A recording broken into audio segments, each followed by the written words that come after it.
Welcome all. We completed the structure of DNA in our previous classes. Okay, so come to the structure of RNA, that is ribonucleic acid. Ribonucleic acid. Okay, so RNA or ribonucleic acid is a non-hereditary nucleic acid. It is a non-hereditary nucleic acid, except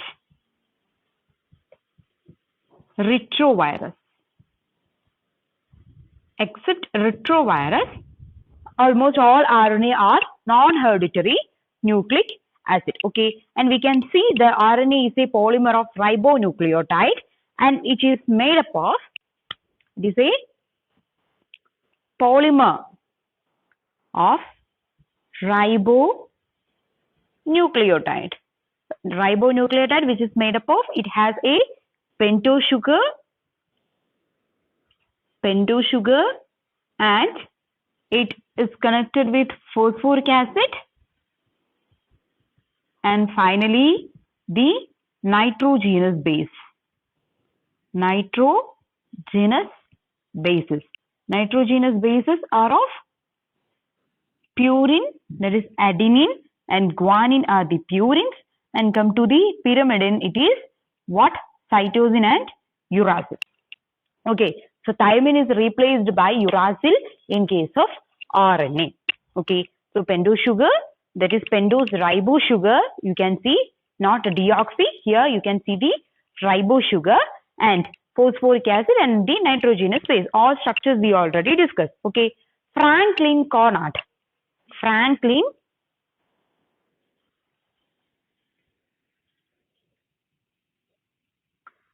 Franklin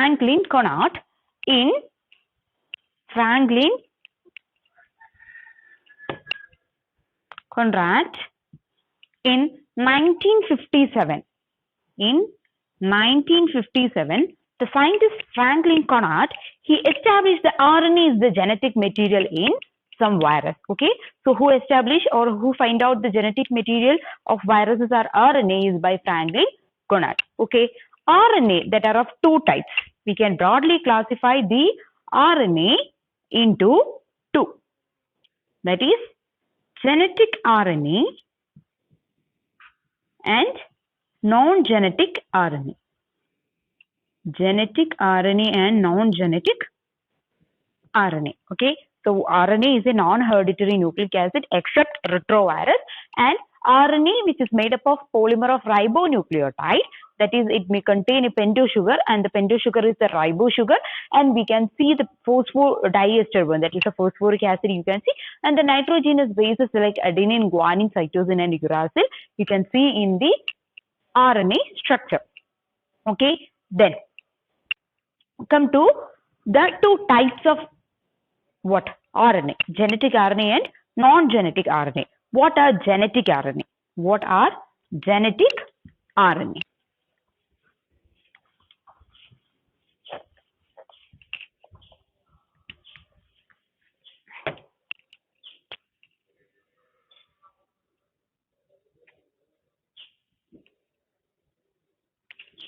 Genetic RNA. Okay, so genetic RNA, they carry the genetic message.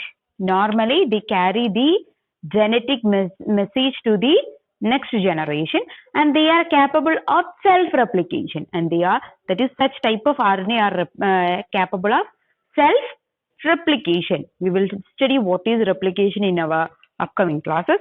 Okay, so the genetic RNA, they carries the genetic message, and it is capable of self-replication. Okay, so we will call genetic RNA as RNA dependent RNA synthesis. We call as RNA dependent RNA synthesis. RNA dependent RNA synthesis. Okay, so these are about genetic RNA. Then come to the non-genetic RNA. non-genetic RNA. Genetic RNA and come to the non-genetic RNA. Okay, non-genetic RNA that are of three types: mRNA, tRNA, rRNA. Okay, mRNA, tRNA, and rRNA. mRNA is the messenger RNA. Messenger RNA. tRNA is the transfer RNA. tRNA is the transfer RNA, and rRNA is the ribosomal RNA. Okay, messenger RNA, transfer RNA, and ribosomal RNA are the three types of non-genetic RNA, which means they are not having the genetic message and they are not capable of self-replication. Okay, so these are the three types of non-genetic RNA. First one is mRNA, that is messenger RNA. What are mRNA?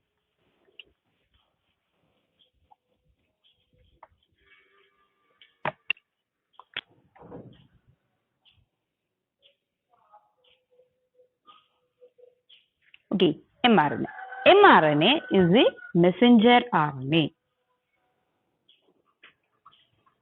mRNA is the messenger RNA.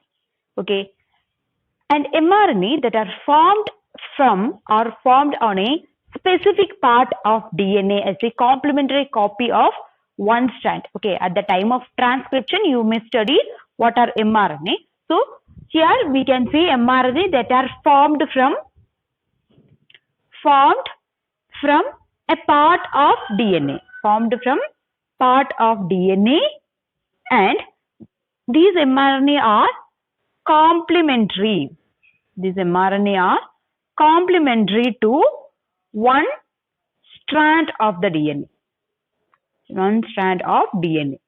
Okay, that strands of DNA are called template. Strand of that DNA, which we will call as template strand or sense strand. Sense strand or template strand.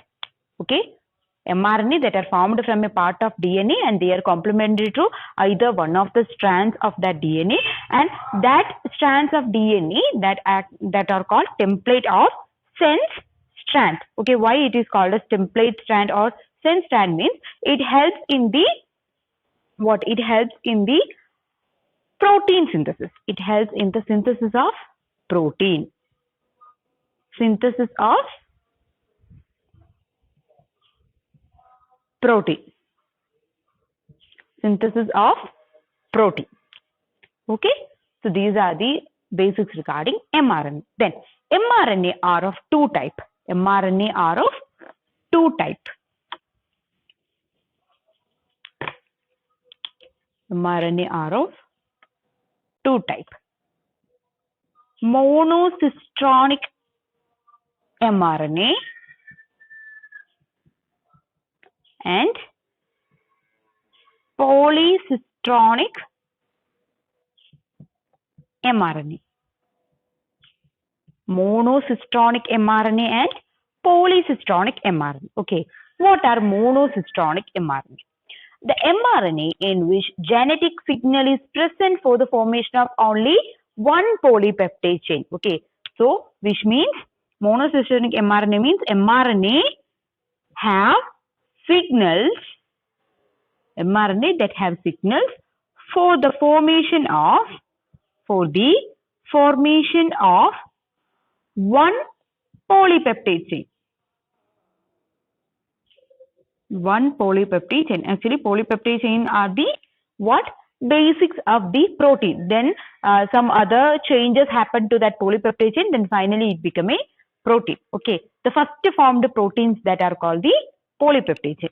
Or we can see the different primary structure of protein is the polypeptide chain. Okay. So mRNA that have the genetic signals for the formation of a single polypeptide chain, they are called monocistronic mRNA. Okay. And what about polycistronic? When an mRNA that have the genetic signal present for the formation of more than one polypeptide chain. So mRNA that have the genetic signal for the formation of more than one polypeptide chain. More than one polypeptide chain. Okay. Such type of mRNA are called polycystonic mRNA. Okay. So these are the difference between monocystonic mRNA and polycystonic mRNA. Okay. So these are about mRNA. Clear? Then come to the different types of tRNA. Come to the different types of mRNA, that is tRNA. Other type of mRNA, that is tRNA.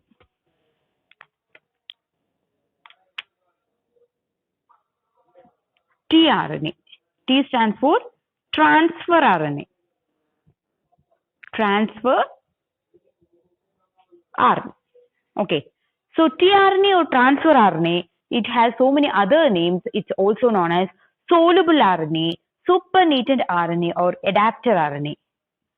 Soluble RNA, adapter RNA, and supernatant RNA. Okay. So tRNA, it is also known as soluble RNA, adapter RNA, or supernatant RNA. These are the different names of tRNA. Okay. And come to tRNA, they are small RNA chains that transfer a specific amino acid to growing polypeptide chain at the ribosomal site of protein synthesis during translation. Okay. So the duty of tRNA is transfer amino acid. That is why it is called as transfer RNA. Okay. So tRNA, they transfer amino acid to the growing polypeptide chain. To the growing polypeptide chain during translation. During the process translation. Okay. So that is the duty which is carried by the tRNA. Okay. In 1965, R.W. Holey. In 1965, R.W. Holey, he proposed the 3D structure of tRNA. He proposed the 3D structure of tRNA. He proposed the 3D structure of tRNA, and he named the structure as clover leaf model. Clover leaf model of tRNA. Okay, he named the tRNA as clover leaf model. Okay, which was proposed in 1965. R.W. Holey proposed a clover leaf model of tRNA, and 3D structure of tRNA is that is some modification which happened. That is the clover leaf model which is proposed by Holey, and the 3D structure of tRNA with 4 sites. 3D structure of tRNA with 4 sites, which was proposed by the scientist, that is S.H. Kim. S.H. Kim in 1973. Okay. So the clover leaf model of tRNA was proposed by R.W. Holey, and the 3D structure of tRNA was proposed by the S.H. Kim in 1973, having 4 sites. Okay, we will discuss the structure of tRNA at the time of translation, even though we just look how it will be. Detail we will study at the time of translation.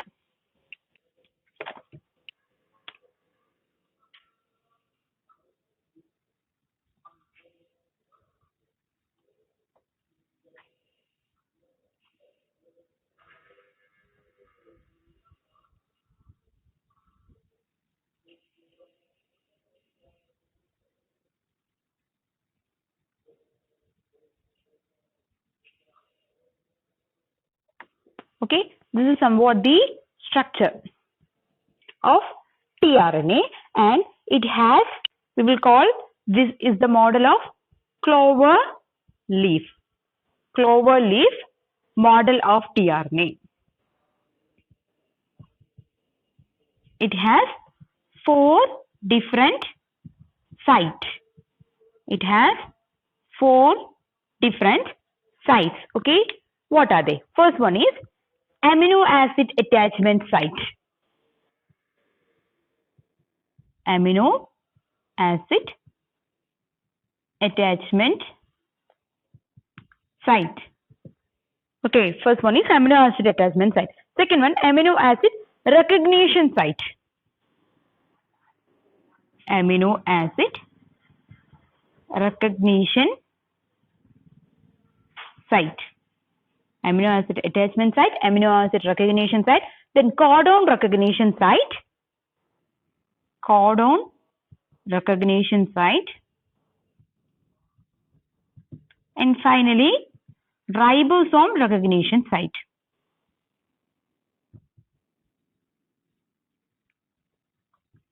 Ribosome recognition site. Okay, amino acid attachment site, amino acid recognition site, codon recognition site, and ribosome recognition site.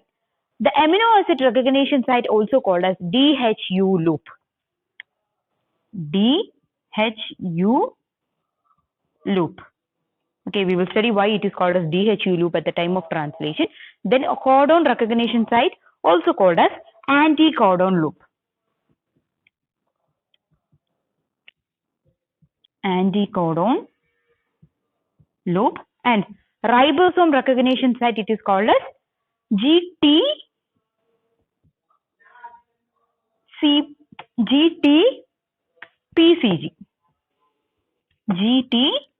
GTPCG loop. Okay, GTPCG loop. Okay, and look in the model where they are present. Okay, so this is the DHU loop or D loop. This is the D loop, and this is the T loop, and this is the anticodon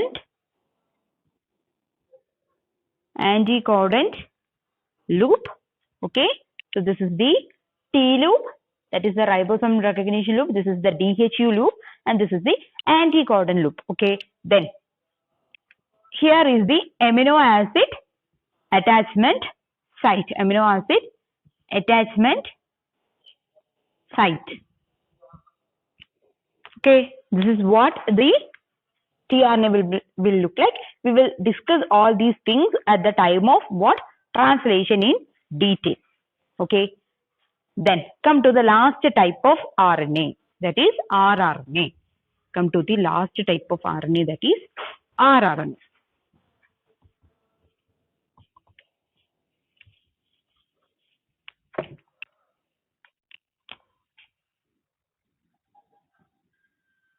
rRNA is the ribosomal RNA. rRNA is the ribosomal RNA.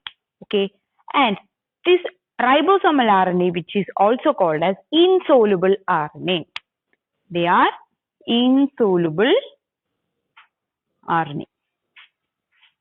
Okay, rRNA is the insoluble RNA. Okay, and what is the function of rRNA is to attract and provide large surface for spreading of mRNA. Okay, while translation, these rRNA will attract the mRNA and provide large surface for the spreading.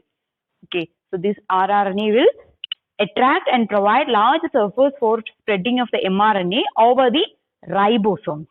Okay, over the ribosomes, we know during the translation process, in the mRNA, the ribosomes will come and attach. Okay, you will understand this when we are teaching about translation. Okay, that is during protein synthesis, the rRNA will attract and provide large surface for the spreading of mRNA. This is what the major function of rRNA. Okay, so there are different types of RNAs are there, 40 and 70S RNA and 80S RNA.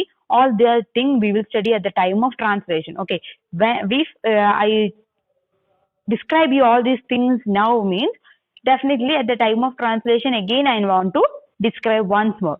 Okay, so why you want to just what waste the time? We will discuss at the time of what? Translation. Okay, so these are about what? The structure of RNA. The structure of RNA. Okay, so that's all about RNA, and next class onwards we will start the process. First process is the replication process, then transcription, then translation, then finally the regulation of gene. Okay, 4 topics are remaining in this chapter. Okay, so that's all about today. Thank you.